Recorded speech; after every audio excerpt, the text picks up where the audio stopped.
ಈ ಜಗತ್ತಿನಲ್ಲಿ ನಾವು ನೋಡುತ್ತಿರುವುದೆಲ್ಲ ಒಂದೇ ರೀತಿಯ ಜೀವನವಲ್ಲ. ಕೆಲವರು ಅರಮನೆಯಲ್ಲಿ ಹುಟ್ಟಿದ್ರೆ ಇನ್ನು ಕೆಲವರು ಕಸದ ಗುಡ್ಡೆಗಳಲ್ಲಿ ಬದುಕು ಆರಂಭಿಸ್ತಾರೆ. ಆದರೆ ಹುಟ್ಟಿದ ಸ್ಥಳ ನಮ್ಮ ಭವಿಷ್ಯವನ್ನು ನಿರ್ಧರಿಸೋದಿಲ್ಲ. ನಾವು ತೆಗೆದುಕೊಳ್ಳುವ ನಿರ್ಧಾರವೇ ನಮ್ಮ ಜೀವನವನ್ನು ನಿರ್ಧರಿಸುತ್ತೆ ಅನ್ನೋದು ನಾವು ಮರಿಬಾರದು. ನಾವು ಕಸ ಅಂತ ಹೇಳಿದ್ರೆ ನಾವು ಇಡುವಂತಹ ಅಥವಾ ದೂರುವಂತಹ ವಸ್ತು ಅಲ್ಲ, ಅದು ಒಗೆಯುವಂತಹ ವಸ್ತು ಅಲ್ಲ. ಕೆಲವರಿಗೆ ಅದೇ ಜೀವನ ಆಗಿರುತ್ತೆ, ಕೆಲವರ ಬದುಕಿಗೆ ಅದು ಹೋರಾಟ ಆಗಿರುತ್ತೆ. ಆ ಹೋರಾಟದ ನಡುವೆ ಒಬ್ಬ ಬಾಲಕ ತನ್ನ ಮನಸ್ಸನ್ನು ಒಂದು ಕಸದ ಗುಡ್ಡದಲ್ಲಿ ಪ್ರಾರಂಭ ಮಾಡ್ತಾನಂತ ಅಂದರೆ ನಂಬೋದಕ್ಕಾಗೋದಿಲ್ಲ. ಆ ನಂಬಿಕೆ ಅಂತ ಬಂದಾಗ ನನಗೆ ಈ ಕತೆ ತುಂಬ ನೆನಪಾಗುತ್ತೆ. ಊರು ಹೊರವಲಯದಲ್ಲಿ ಒಂದು ಕಸದ ರಾಶಿ ಗುಡ್ಡ ಇರುತ್ತೆ. ಅದರ ಪಕ್ಕದಲ್ಲಿ ಒಂದು ಚಿಕ್ಕ ಗುಡಿಸಲು. ಆ ಗುಡಿಸಲಲ್ಲಿ ಒಬ್ಬ ಬಾಲಕ ವಾಸವಾಗಿರ್ತಾನೆ. ಅವನ ಹೆಸರು ಸೋಮು ಅಂತ ಇರುತ್ತೆ. ತಂದೆ ಇರೋದಿಲ್ಲ. ಹೀಗೆ ಕುಡಿದು ಹಾಳಾಗಿ ತಂದೆ ಹೋಗಿರ್ತಾರೆ. ತಾಯಿ ಮಾತ್ರ ಅವನಿಗೆ ಎಲ್ಲವೂ ಆಗಿರ್ತಾಳೆ. ಪ್ರತಿದಿನ ಸೂರ್ಯೋದಯಕ್ಕೂ ಮುಂಚೆ ಅವನ ತಾಯಿ ಎದ್ದು ಎಲ್ಲ ಕಸದ ರಾಶಿಯನ್ನು ತಂದು ಒಂದು ಕಡೆ ಜಮಾ ಇಡ್ತಾ ಇದ್ಲು. ಈ ಸೋಮುನು ಕೂಡ ತಾಯಿ ಜೊತೆ ಸೇರಿ ಹೋಗ್ತಾ ಇದ್ದ. ಕಸ ಅಂತ ಅಂದರೆ ದುರ್ವಾಸನೆ ಅಂತ ಹೇಳ್ತೀವಿ, ಆದರೆ ಅದೇ ಅವರಿಗೆ ಆಧಾರ ಆಗಿಬಿಟ್ಟಿತ್ತು. ಜೀವನಕ್ಕೆ ಒಂದು ದೊಡ್ಡ ಆಧಾರ ಆ ಕಸದ ರಾಶಿ ಆಗಿಬಿಟ್ಟಿತ್ತು. ಸೋಮು ಅಂತಾನೆ ಒಂದಿನ, ಅಮ್ಮ ನಾವು ಯಾಕೆ ಈ ಕಸದಲ್ಲೇ ಬದುಕಬೇಕಮ್ಮ ಅಂತ ಕೇಳ್ತಾನೆ. ಇನ್ನೂ ತಿಳುವಳಿಕೆ ಬಾರದ ವಯಸ್ಸದು. ಆಗ ತಾಯಿ ಹೇಳ್ತಾಳೆ, ನೋಡಪ್ಪ ಸೋಮು, ಕಸ ನಮ್ಮ ಪರಿಸ್ಥಿತಿ ಆದರೆ ನಮ್ಮ ಜೀವನ ಅಲ್ಲ ಅಂತ ಹೇಳ್ತಾಳೆ. ಆ ಮಾತಿನಲ್ಲಿ ತುಂಬ ಸೂಕ್ತಿ, ಎಷ್ಟು ನೀತಿ ಇತ್ತು ಅಂದರೆ ಅದು ನಮ್ಮ ಪರಿಸ್ಥಿತಿ ಆದರೆ ನಮ್ಮ ಜೀವನ ಅಲ್ಲ ಅಂತ ಹೇಳಿದಾಗ ಆ ವಾಕ್ಯ ಆ ಸೋಮುವಿನ ಮನಸ್ಸಲ್ಲಿ ಬೀಜ ಬಿತ್ತದಂಗಾಯಿತು. ಹೀಗೆ ಒಂದಿನ ಸೋಮು ಕಸವನ್ನು ಹುಡುಕ್ತಾ ಇದ್ದ. ತಾಯಿ ಹೇಳ್ತಾಳೆ, ಯಾರಾದರೂ ಪ್ಲಾಸ್ಟಿಕ್ ಅದು ಇದು ಹಾಕಿರ್ತಾರೆ, ಹೋಗಿ ಆಯ್ಕೊಂಡು ಬಾ ಅಂತ ಕಳಿಸ್ತಾಳೆ. ಹೋಗ್ತಾನೆ ಸೋಮು. ಹೋಗಿ ಇನ್ನೇನು ಕಸಗಳನ್ನು ಹುಡುಕ್ತಾ ಇದ್ದ. ಒಂದು ಹಳೆ ಪುಸ್ತಕ ಸಿಗುತ್ತೆ ಅವನಿಗೆ. ಹರಿದೋಗಿತ್ತು, ಈ ಮ್ಯಾಲಿನ ಕವರೆಲ್ಲ ಹರಿದೋಗಿತ್ತು. ಅದನ್ನು ನೋಡ್ತಾನೆ, ತುಂಬ ಮಲಿನವಾಗಿತ್ತು, ವಾಸನೆ ಬರ್ತಾಯಿತ್ತು. ಈ ಸೋಮು ಅದನ್ನು ತೆಗೆದುಕೊಂಡು ಓದೋಕ್ಕೆ ಬರೋದಿಲ್ಲ. ಸಾಲಿ ಇಲ್ಲ, ಏನೂ ಇಲ್ಲ, ಶಾಲೆಗೆ ಹೋಗೋದಿಲ್ಲಲ್ಲ, ಓದೋಕ್ಕೆ ಬರೋದಿಲ್ಲ. ಅವನ ಮನಸ್ಸಿನಲ್ಲಿ ಒಂದು ಕುತೂಹಲ ಬಂತು.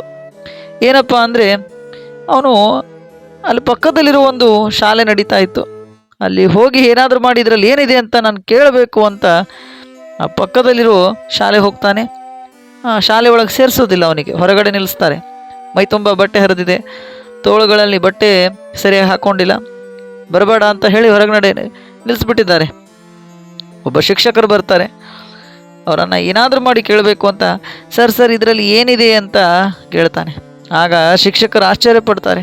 ಏನಪ್ಪ ನಿನಗೆ ಓದಲು ಬರೋದಿಲ್ವಾ ಅಥವಾ ನಿನ್ನನ್ನು ಏನೋ ಶಿಕ್ಷಣ ಪಡೆದಿಲ್ವಾ ಅಂತ ಅಂದಾಗ, ಇಲ್ಲ ನಾನು ಶಾಲೆಗೆ ಹೋಗೋದಿಲ್ಲ, ನಾನು ಹೀಗೆ ತಿಪ್ಪೆ ಆಯ್ತೀನಿ, ನಾನು ಕಾಗದಗಳನ್ನು ಹೀಗೆ ಪ್ಲಾಸ್ಟಿಕ್ಗಳನ್ನು ಆಯ್ತೀನಿ ಅಂತ ಹೇಳಿದಾಗ, ನಿನಗೆ ಓದಲು ಇಷ್ಟ ಇದೆಯೇನಪ್ಪ ಅಂತ ಕೇಳ್ತಾರೆ ಆ ಸೋಮುವಿಗೆ.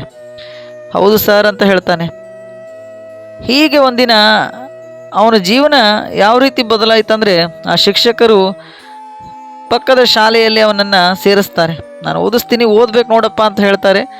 ಆಯಿತು ಅಂತ ಹೇಳಿ ಮುಂಜಾನೆ ಕಸ ಸಂಗ್ರಹ ಮಾಡ್ತಾ ಇದ್ದ ಸೋಮು, ಮಧ್ಯಾಹ್ನ ಶಾಲೆಗೆ ಹೋಗ್ತಾ ಇದ್ದ.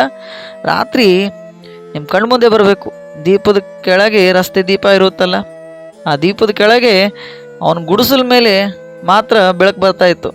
ಆ ಗುಡಿಸಲ ಹತ್ತಿರ ಕೂತು ಹೊರಗಡೆ ಓದ್ತಾ ಇದ್ದ. ಅಲ್ಲಿ ಪಕ್ಕದವರು, ಈ ಅಕ್ಕಪಕ್ಕ ಗುಡಿಸಲವರು ಇರ್ತಾರಲ್ಲ, ಅವರು ಕೂಡ ಕಸವನ್ನು ಆರಿಸ್ತಾ ಇದ್ರು. ಅವರು ಇವನನ್ನು ನೋಡಿ, ಈ ಕಸದ ಹುಡುಗ ಏನು ಮಾಡ್ತಾನೆ ಓದಿ ಅಂತ ನಗ್ತಾ ಇದ್ರು. ಕೆಲವರು ಹಾಸ್ಯ ಮಾಡ್ತಾ ಇದ್ರು ಅವನನ್ನು ನೋಡಿ, ಏನು ಓದೇನು ಮಾಡ್ತೀಯ, ಇದೇ ಕೆಲಸ ನಮ್ಮದು, ಅವೆಲ್ಲ ಓದಬೇಡ ಅಂತ ಹೇಳ್ತಾ ಇದ್ರು. ಕೆಲವರು ನನ್ನನ್ನು ತಳ್ಳಿನೂ ಕೂಡ ಹಾಕ್ತಾಯಿದ್ರು, ಏನೂ ಆಗೋದಿಲ್ಲ ಓದಿದರೆ ಬಿಡು ಅಂತ. ಆದರೆ ಈ ಸೋಮುವಿನ ಮನಸ್ಸಿನಲ್ಲಿ ಒಂದು ಮಾತ್ರ ಖಾತ್ರಿಯಾಗಿತ್ತು, ನಾನು ಒಂದಿನ ಎಲ್ಲರಿಗೂ ಉತ್ತರ ಕೊಡ್ತೀನಿ ಅಂತ. ಹಾಗಂತ ಯಾರ ಮೇಲೂ ಕೋಪ ಅವನಿಗಿರಲಿಲ್ಲ. ಅವನು ಹಸಿವನ್ನು ಮರೆತು ಓದಿದ, ದಣಿವನ್ನು ಮರೆತು ಕೆಲಸ ಮಾಡ್ತಾ ಇದ್ದ, ಕಷ್ಟವನ್ನು ಎಲ್ಲವನ್ನ ಸಹಿಸಿಕೊಳ್ತಾ ಇದ್ದ. ಆ ಕಷ್ಟಗಳು ಅವನನ್ನು ಬಲಿಷ್ಠವಾಗಿ ಮಾಡ್ತು.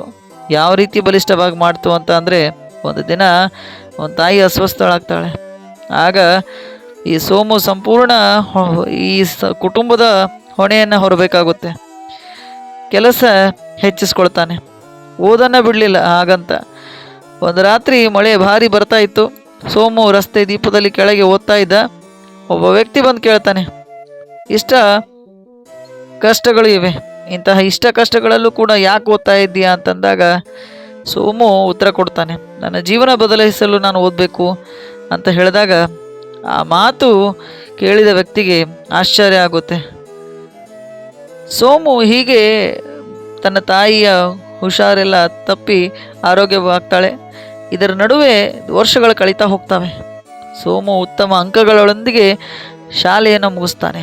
ಮುಂದೆ ಹಾಗೆ ಆ ಕೆಲಸ ಕೂಡ ಮಾಡ್ತಾ ಇರ್ತಾನೆ. ಕಸಗಳನ್ನು ತರೋದು ಮತ್ತೆ ಶಾಲೆಗೆ ಹೋಗೋದು ಇದೆಲ್ಲ ಮಾಡ್ತಾ ಇರ್ತಾನೆ. ಹಾಗೂ ಹೀಗೂ ಈ ಶಾಲೆ ಹಂತ ಮುಗಿಸಿ ಕಾಲೇಜ್ಗೆ ಬಂದುಬಿಟ್ಟ. ಪರಿಸರ ಮತ್ತು ಕಸ ನಿರ್ವಹಣೆ ಬಗ್ಗೆ ಹೆಚ್ಚು ಕಲಿತಾನೆ. ಅವನು ಯಾವ ರೀತಿ ಕೆಲಸ ಮಾಡ್ತಾ ಇದ್ದ ಅದರ ಬಗ್ಗೆನೇ ಅಧ್ಯಯನ ಮಾಡ್ತಾನೆ. ಅವನಿಗೆ ಗೊತ್ತು ಅದರ ಬಗ್ಗೆ, ಏಕೆಂದರೆ ಅವನ ಜೀವನ ಅದರಲ್ಲೇ ಇದೆ. ಕಸವೇ ಅವನ ಜೀವನ ರೂಪಿಸಿದೆ. ಅದ್ರ ಬಗ್ಗೆನೇ ಅಧ್ಯಯನ ಮಾಡ್ತಾನೆ. ಕಸ ನಿರ್ವಹಣೆ ಬಗ್ಗೆ ಒಂದು ಉದ್ಯಮ ಆರಂಭಿಸ್ತಾನೆ. ಸೋಮು ಒಂದು ಚಿಕ್ಕ ಯೋಜನೆಯನ್ನು ಶುರು ಮಾಡ್ತಾನೆ. ಕಸವನ್ನು ಸಂಪತ್ತಾಗಿಸೋದು ಹೇಗೆ ಅಂತ ಈ ಪ್ರಾಜೆಕ್ಟ್ ಅಂತ ಹೇಳ್ತಾರಲ್ಲ, ಇದನ್ನು ತಯಾರಿಸ್ತಾನೆ. ಪ್ಲಾಸ್ಟಿಕ್ ರೀಸೈಕಲ್ ಮಾಡಿದ ಹಾಗೂ ಕಸ ವಿಂಗಡಣೆ ವ್ಯವಸ್ಥೆ ಆರಂಭಿಸ್ದ. ಈ ಕಸ ವಿಂಗಡಣೆ ಹೆಂಗೆ ಮಾಡಬೇಕು, ಪ್ಲಾಸ್ಟಿಕ್ ವಿಂಗಡಣೆ ಹೆಂಗೆ ಮಾಡಬೇಕು, ಜನರಿಗೆ ಉದ್ಯೋಗ ಯಾವ ರೀತಿ ನೀಡಬೇಕು. ಮೊದಲಿಗೆ ವಿಫಲತೆ ತುಂಬ ಬಂದವು ಅವನಿಗೆ. ಹಣದ ಕೊರತೆ ಆಯಿತು. ನಂಬಿಕೆ ಯಾರ ಮೇಲೂ ಇರಲಿಲ್ಲ. ಯಾರೂ ನಂಬಿಕೆ ಕೂಡ ಕೊಡ್ತಾ ಇರಲಿಲ್ಲ ಅವನಿಗೆ. ಆದರೆ ಕೈ ಬಿಡಲಿಲ್ಲ. ಅವನ ಒಂದೊಂದು ನರದಲ್ಲೂ ಕೂಡ ಈ ಕಸದ ಬಗ್ಗೆ ಏನಾದರೂ ಮಾಡಿ ನಾನು ಇದಕ್ಕೆ ಉಪಾಯ ಕಂಡು ಹಿಡಿಬೇಕು ಅಂತ ಅಂದ್ಕೊಂಡಿದ್ದ. ನಾನು ಬಿದ್ದರೂ ಕೂಡ ಮತ್ತೆ ಹೇಳ್ಬೇಕು ಅನ್ನೋದು ಅವನಿಗೆ ಗೊತ್ತಿತ್ತು. ಹೀಗೆ ನಗರದಿಂದ ರಾಜ್ಯಕ್ಕೆ, ರಾಜ್ಯದಿಂದ ದೇಶಕ್ಕೆ ಈ ಸೋಮುವಿನ ಕೆಲವೊಂದು ಐಡಿಯಾಗಳು ಗೊತ್ತಾದವು. ಕಂಪನಿಗಳು ಕೂಡ ಇವನ ಹತ್ರ ಬಂದು ಅವನ ಪ್ರಾಜೆಕ್ಟ್ ಬಗ್ಗೆ ವಿವರಣಾತ್ಮಕವಾಗಿ ತಿಳಿದುಕೊಂಡು ಹೀಗೆ ಬೆಳೀತಾ ಬೆಳೀತಾ ಯಾವ ಮಟ್ಟಕ್ಕೆ ಬೆಳೆದ ಅಂದರೆ ಕಂಪನಿಗಳನ್ನು ಪ್ರಾರಂಭ ಮಾಡ್ತಾನೆ. ಕಸವನ್ನು ರಸವನ್ನಾಗಿಸಿ ಪ್ಲಾಸ್ಟಿಕ್ಗಳನ್ನು ರೀಸೈಕಲ್ ಮಾಡಿ ಮತ್ತೆ ಬಳಕೆಯನ್ನು ಮಾಡುವಂತಹ ಹಾಗೂ ಕೆಲವೊಂದು ಪ್ಲಾಸ್ಟಿಕ್ಗಳನ್ನು ಮುಕ್ತ ಮಾಡುವಂತಹ ಕೆಲವೊಂದು ಯೋಜನೆಗಳನ್ನು ಮಾಡಿ ದೊಡ್ಡ ದೊಡ್ಡ ಕಂಪನಿಗಳನ್ನು ಆರಂಭ ಮಾಡಿ ಒಂದಿನ ಕಾರಿನಲ್ಲಿ ಬರ್ತಾನೆ. ಯಾವ ಸ್ಥಳದಲ್ಲಿ ಅವನು ಕೂತೋಗ್ತಾ ಇದ್ದ ಅಲ್ಲ, ಗುಡಿಸಲ ಹತ್ರ, ಆ ಗುಡಿಸಲ ಹತ್ರನೇ ಬರ್ತಾನೆ. ಪಕ್ಕದಲ್ಲಿರೋ ಕಸದ ಗುಡ್ಡ ಅದೇನು ಎಲ್ಲೂ ಹೋಗಿಲ್ಲ, ಅಲ್ಲೇ ಇದೆ. ಬಂದು ತನ್ನ ಹಳೆಯ ದಿನಗಳನ್ನು ನೆನೆಸ್ಕೊಳ್ತಾನೆ. ಒಂದು ಬಾರಿ ಮತ್ತೆ ಆ ಹಳೆಯ ಕಸದ ಗುಡ್ಡಕ್ಕೆ ಹೋಗಿ ಅಲ್ಲಿ ಮೌನವಾಗಿ ನಿಂತ್ಕೊಳ್ತಾನೆ. ಇದೇ ನನ್ನ ಆರಂಭ ಅಂತ ನಿರ್ಧರಿಸಿದ ಆ ದಿನಗಳ ಬಗ್ಗೆ ನೆನೆಸ್ಕೊಳ್ತಾನೆ. ನಾನು ನನ್ನಂಥವರನ್ನು ಕೈ ಎತ್ತಿ ಅವರನ್ನು ಬೆಳೆಸಬೇಕು ಅಂತ ಉಚಿತ ಶಾಲೆಗಳನ್ನು ಆರಂಭ ಮಾಡ್ತಾನೆ. ಕಸ ಸಂಗ್ರಹಕರಿಗೆ ಗೌರವಿತವಾದಂತಹ ಕೆಲಸಗಳನ್ನು ಕೊಡ್ತಾನೆ. ಅವನು ಪರಿಸರ ಸಂರಕ್ಷಣೆ ಮಾಡಲು, ಪರಿಸರ ರಕ್ಷಿಸಲು ಕೆಲಸಗಳನ್ನು ಮಾಡ್ತಾನೆ. ಸೋಷಲ್ ವರ್ಕ್ಗಳನ್ನು ಮಾಡ್ತಾನೆ. ಈ ರೀತಿ ಮಾಡಿದಂತಹ ಸೋಮು ಶ್ರೀಮಂತ ಹಣದಿಂದ ಆಗಲಿಲ್ಲ, ಹೃದಯದಿಂದ ಆದ. ಈ ಕತೆ ನಮಗೆ ಸ್ಪಷ್ಟವಾಗಿ ಒಂದು ಹೇಳುತ್ತೆ ಸ್ನೇಹಿತರೆ, ಜೀವನದಲ್ಲಿ ನೀವು ಎಲ್ಲಿ ಆರಂಭಿಸಿದ್ದೀರಿ ಅನ್ನೋದಕ್ಕಿಂತ ನೀವು ಎಲ್ಲಿ ತಲುಪಲು ನಿರ್ಧರಿಸಿದ್ದೀರಿ ಅಂತ ತುಂಬ ಮುಖ್ಯ ಆಗುತ್ತೆ. ಇಲ್ಲಿ ಸೋಮುವಿನ ಕಸದಲ್ಲಿ ಹುಟ್ಟಿದ ಕತೆ. ಅವನು ತನ್ನ ಕನಸನ್ನು ಕಸದಲ್ಲೇ ಹೂಳಲಿಲ್ಲ, ಅಲ್ಲೇ ಮಣ್ಣು ಮಾಡಲಿಲ್ಲ. ಅವನ ಕಷ್ಟಗಳನ್ನು ನೋಡಿದ ಹಾಗೂ ಅವುಗಳನ್ನು ತಲೆಬಾಗಲಿಲ್ಲ. ಅವನು ಹಣ ಸಂಪಾದಿಸಿದ. ಆದರೆ ಅದಕ್ಕಿಂತ ದೊಡ್ಡದು ಮನಸ್ಸಿನ ಶ್ರೀಮಂತಿಕೆಯನ್ನು ಅದಕ್ಕಿಂತ ಹೆಚ್ಚೆಚ್ಚು ಸಂಪಾದನೆ ಮಾಡ್ತಾನೆ. ಇಂದು ನಮಗೆ ಬೇಕಾಗಿರುವುದು ಕೇವಲ ಹಣ ಅಲ್ಲ ಅಂತ ಅನಿಸುತ್ತೆ. ಮನಸ್ಸಿನಲ್ಲಿ ಶಕ್ತಿ, ದೃಢ ನಿಶ್ಚಯ ಬೇಕು ಮತ್ತು ಇತರರನ್ನು ಎತ್ತುವಂತಹ, ಬೆಳೆಸುವಂತಹ ಮನೋಭಾವ ನಮಗೆ ಬೇಕು. ಯಾರಾದರೂ ಬಿದ್ದರೆ ಅವರನ್ನು ಕೈ ಹಿಡಿದು ಎತ್ತುವಂತಹ ಕೆಲಸಗಳನ್ನು ನಾವು ಮಾಡಬೇಕು, ಹೊರತು ಕೈ ಬಿಡೋದಲ್ಲ.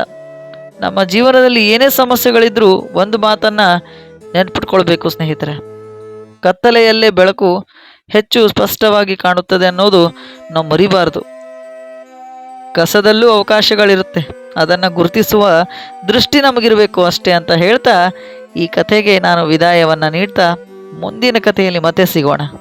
ಧನ್ಯವಾದಗಳು.